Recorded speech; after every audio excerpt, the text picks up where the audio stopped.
Inspiring Island Women is brought to you by Pine Lighting Victoria. Eliminate the possibilities. Her grandchildren call her Crazy Nana.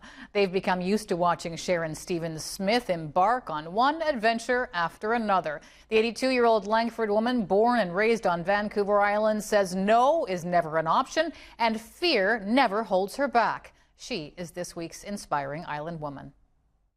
I was studying paleontology, so again, way up north. Sharon Stevens-Smith has always had an adventurous heart. I was 3 years old and I got on my tricycle and I pedaled and pedaled and pedaled for miles and miles and miles away. That was just the first adventure and the police brought me back. The Langford grandmother is a former nurse and realtor, but in her 50s, she really ramped it up. I don't have a lot of fear. So it doesn't hold me back when I say I'm going to do something. That's the picture of the boat. She spent 3 years offshore sailing with her 2 cats. There's my 2 cats, Runty and Tootie. They were on little beanbag chairs. She's flown airplanes and ridden Harleys. There's my motorcycle. That's me on my motorcycle. She studied anthropology and primatology, doing fieldwork in Africa and the jungles of Borneo. We were tromping through the swamps, and of course it's full of leeches. Over time, friends have suggested she write a book about her life story. Here's what she said. Oh, I couldn't do that, but I can do it through my children's books. Do it she has, and her dear friend of 50 years wanted everyone to know. She is just so special, and I just thought it was an interesting life that she's led. And I just thought, I think the world needs to see how inspiring she is to other people. She wrote the first book, Runty and Tootie's Grand Sailing Adventure, a year and a half ago. I knew when I was on this wonderful offshore sailing adventure that I was going to write a children's book. So that's sort of how it started with Runty and Tootie. And then from there, it just mushroomed.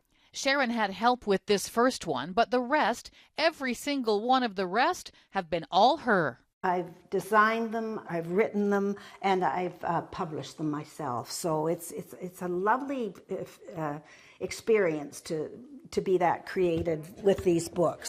It's clear she loves it and seems almost obsessed in a good way, producing a new one every week or 2. I started to write these books, I couldn't stop. Honestly, I can't stop. I wake up in the night and think, oh, I got a great idea. So I go to the computer and I start working on them. Initially, Sharon wrote them for her 3 grandchildren, but really, they're for all kids. I get to share my stories, and hopefully that I'll sort of encourage young people to sort of be what they can be and be more than they think they can be. As much as she likes writing them, she likes sharing them too.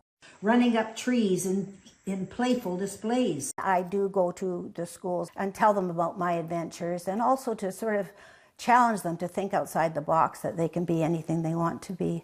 And also I go to retirement residences too, and they just love it. Her favorite is Herbie, His Pals, and Me.